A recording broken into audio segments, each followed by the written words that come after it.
is, like, required. That's how much? Just between you and me, there's a $3 off coupon in this month's Total Men's Fitness magazine. Your wife Betty subscribes to that, right? Anyhow, clip that and it's $19.99 even. Whoa, looks like you maxed out on all your credit cards. Bring cash, okay? Have we become so controlled and so ignorant about our rights that big institutions and big government can do whatever they want with us, even without our approval? I knew for certain the Founding Fathers would resist to the death what is happening in America today. And I, for one, will not accept a national ID card. And if nobody accepts a national ID card, and nobody can board a plane without one, then let the airlines go bankrupt. And if you can't open a bank account in a big money center bank, then open an account in a small local bank. And if we can't walk into a federal building, I personally would consider that a blessing. Don't allow these institutions to dictate to us how we conduct our lives. This is America, and we have free choice. We the people have all the power, not the government. Government gets its power from us, not the other way around. Think of all the men and women who died in all our wars, fighting for freedom, not Federal Reserve bankers. Do you think they sacrificed their lives so that Americans can be chipped like a dog? So we could all have a homing device inside us? No. This ID card is the last step before they implant us. And that's precisely the reason nobody should accept one. And do you know what they're going to do? They're going to call in the propaganda machine, the media, and try and sell this as if it were in everybody's best interest. We're working on a product that we have called internally a PLD. PLD stands for Personal Locating Device, which is an implantable GPS for which our company owns a patent. The hybrid of the two of these products, being Digital Angel and Verichip, is what we call PLD. PLD should be in prototype form by the end of this year, by December of 2002, and we are already working with the Food and Drug Administration as well as legislative agencies with these products and ultimately with the PLD.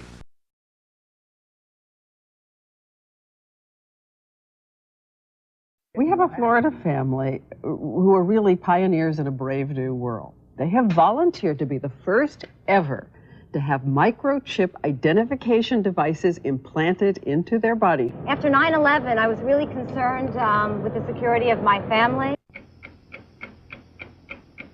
I wouldn't mind having something planted permanently in my arm that would identify me. Talk about identification papers. Watch what happens to a woman in Florida whose license was suspended. Get out of the car or I'm going to tase you. The next street off the Seacrest.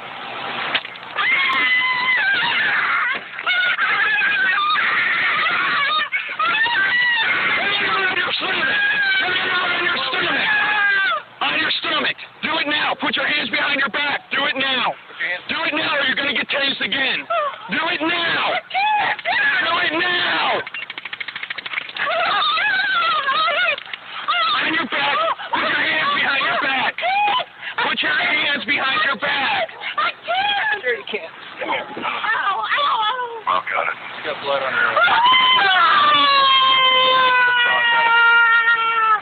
Oh, my God. You tased me and you handcuffed me? Yep, you're under arrest. For what reason? Your license is suspended. All the power is in the people. And to the extent that government becomes alienated from the people, does things that people don't want, power is transferred until you finally come to a police state, totalitarian state, whatever word you want to give it, where the desires of the people really have no consequence. They go out and they vote. Doesn't make any difference which candidate they elect. I'm a programmer. I worked for NASA, worked for ExxonMobil, worked for Florida Department of Transportation. Mr. Curtis, are there programs that can be used to secretly fix elections? Yes. How do you know that to be the case? Because in October, Tom Feeney at the company I work for in Oviedo, Florida, that did just that. And when you say did just that, it would rig an election? It would flip the vote 51-49 to whoever you wanted it to go to and whichever race you wanted to win. And would that program that you designed be something that elections officials that might be on county boards of elections could detect? They'd never see it. So how would such a program, a secret program that fixes the election, how could it be detected? You would have to view it either in the source code, or you'd have to have a receipt and then count the hard paper against the actual vote total. Other than that, you won't see it.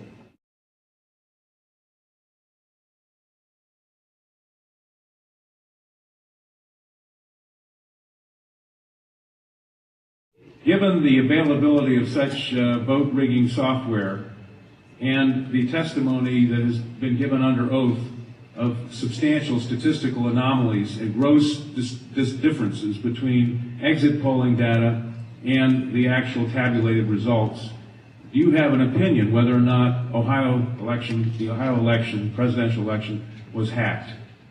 Yes, I would say it was. So in other words, there is absolutely no assurance whatsoever in anything with regard to these machines? Absolutely none.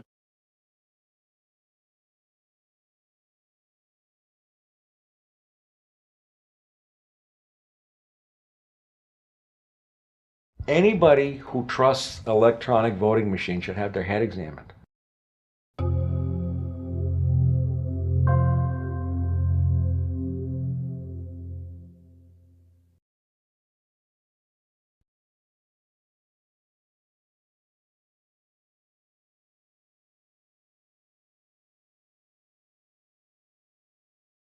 Now we can see a new world coming into view. A world in which there is the very real prospect of a new world order. The new world order will be built, an end run on national sovereignty, eroding it piece by piece, will accomplish much more than the old-fashioned frontal assault. Council on Foreign Relations. We shall have world government, whether or not we like it. The only question is whether world government will be achieved by conquest or consent. Paul Warburg, Council on Foreign Relations and architect of the Federal Reserve System. There's a group that get together internationally and they sort of play God with our money. You think that's part of what George Bush said was the one world order? They can't have a new world order only with a world police, military. Right. I think the financial system ultimately is even more important than the guns. The central bankers of the world are working together to create a one world government, a global police state as sinister as anything George Orwell ever wrote about, where every person on the planet Earth will have an RFID chip implanted, where the bankers and the governments can monitor every transaction you make. A chip in everybody would be the universal monetary system par excellence, because there'd be no escape from it, and you'd be totally under the control of those who issue the electronic impulses in that chip. Their strategies are being accomplished through the World Trade Organization, the International Monetary Fund, and the Bank for International Settlements, which is the central bank for all the central banks of the world. Most people don't have a clue that these unelected private bankers actually control the governments of the world. They have financed and profited from every war since World War I without concern for humanity. The war in Iraq is an attempt by the Federal Reserve and their partner, the Bank of England, to control the Middle East and to make it a part of the New World Order. To defend the New World Order, U.S. soldiers will have to kill and die. Arthur Schlesinger, Counselor on Foreign Relations.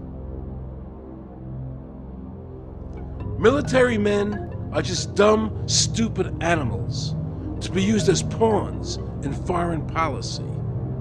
Henry Kissinger, Council on Foreign Relations. Now let's listen to this quote by Robert Reich, a member of President Clinton's cabinet and one of his most trusted advisors. The dirty little secret is that both houses of Congress are irrelevant. America's domestic policy is now being run by Alan Greenspan and the Federal Reserve. America's foreign policy is now being run by the International Monetary Fund. When the president decides to go to war, he no longer needs a declaration of war from Congress. Dr. Carol Quigley, professor from Georgetown University, who was also President Clinton's mentor, said in his book, Tragedy and Hope, the powers of financial capitalism had a far-reaching aim, nothing less than to create a world system of financial control in private hands, able to dominate the political system of each country and the economy of the world as a whole. And then President Clinton's Deputy Secretary of State, Strobe Talbot, said, "In the next century, nations as we know it will be obsolete. All states will recognize a single global authority." All these supposed free trade agreements, NAFTA, GATT, CAFTA, are truly nothing more than the governments of the world and the central banks working together to create a one-world government. They are not free trade. These treaties are government-managed trade, and they are destroying the American worker. Through these treaties, the bankers are actually beginning to control the laws of the world. The fact is that this relationship between the bankers, the government, and the huge multinational corporations is the very reason why the government no longer enforces its immigration laws. The bankers want a one-world government without borders, and the American government is obeying them. If the government was so worried about terrorism, why are they leaving the borders open? But at the same time, telling American citizens they need an ID card with an RFID chip.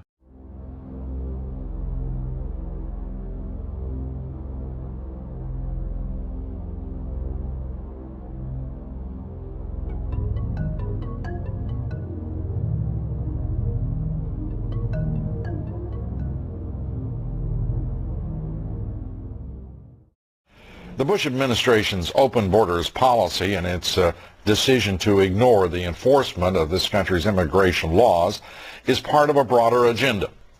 President Bush signed a formal agreement that will end the United States as we know it, and he took the step without approval from either the U.S. Congress or the people of the United States. Bill Tucker reports.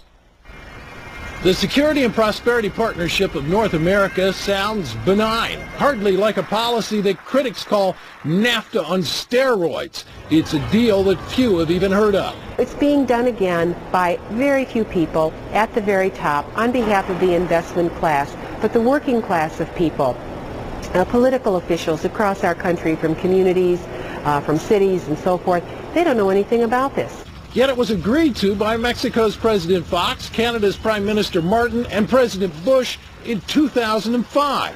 Administration officials counter their critics by saying everything about SPP is on the White House website. And they say the partnership is not a treaty, but more of an outline of priorities between the United States, Mexico, and Canada. Still, some wonder why there haven't been public discussions about the goals being pursued.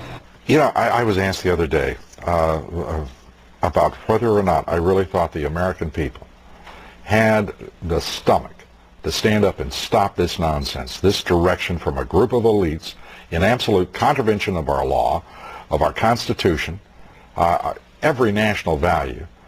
And I hope, I pray that I'm right when I said yes. But this is beyond belief.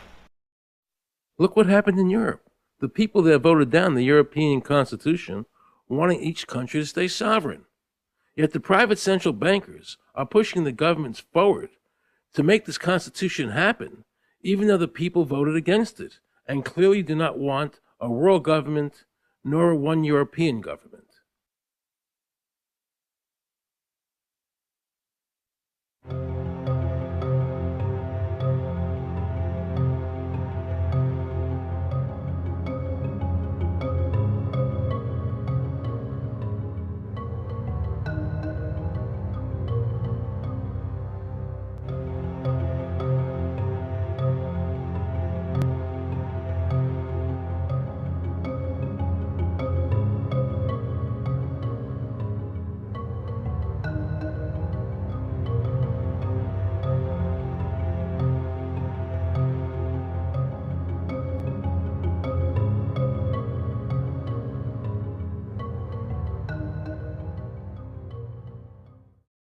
Now pay close attention to this quote by David Rockefeller, and you'll understand what is happening in the world today and where the American people are heading as a nation. We are grateful to the Washington Post, the New York Times, Time Magazine, and other great publications whose directors have attended our meetings and respected their promises of discretion for almost 40 years. It would have been impossible for us to develop our plan for the world if we had been subjected to the lights of publicity during those years. But now, the world is more sophisticated and prepared to march towards a world government. The supranational sovereignty of an intellectual elite and world bankers is surely preferable to the national autodetermination practiced in past centuries. David Rockefeller, a member of the Council on Foreign Relations, actually believes that we would be better off if he and his bank of friends ran the world.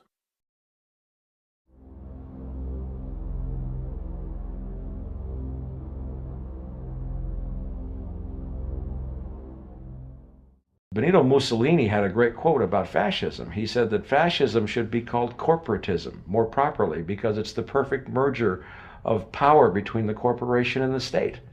That's how he defined fascism.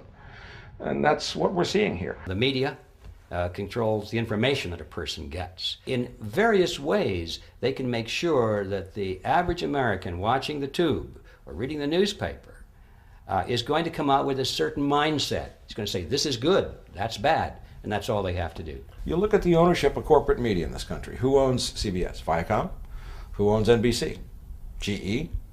Who owns ABC? Disney? Americans have been taught to expect their salvation from government instead of recognizing government as the most dangerous threat they'll face in their lives. And the United States putting together a constitution now for Iraq. You know, why don't we just give them ours? I mean, think about it. It served us well for over 200 years, and we don't appear to be using it anymore, so what the hell?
like the old idea where you could do what you thought you could do and what you wanted to do as long as you didn't hurt other people.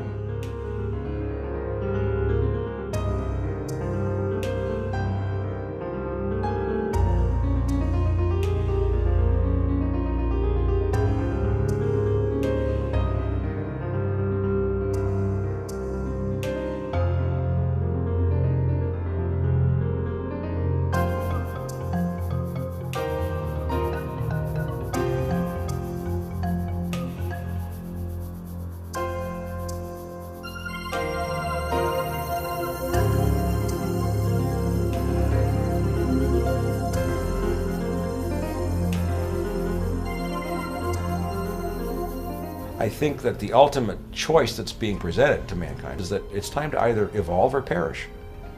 Grow up or die. Become adults. Act like adults. Take some responsibility.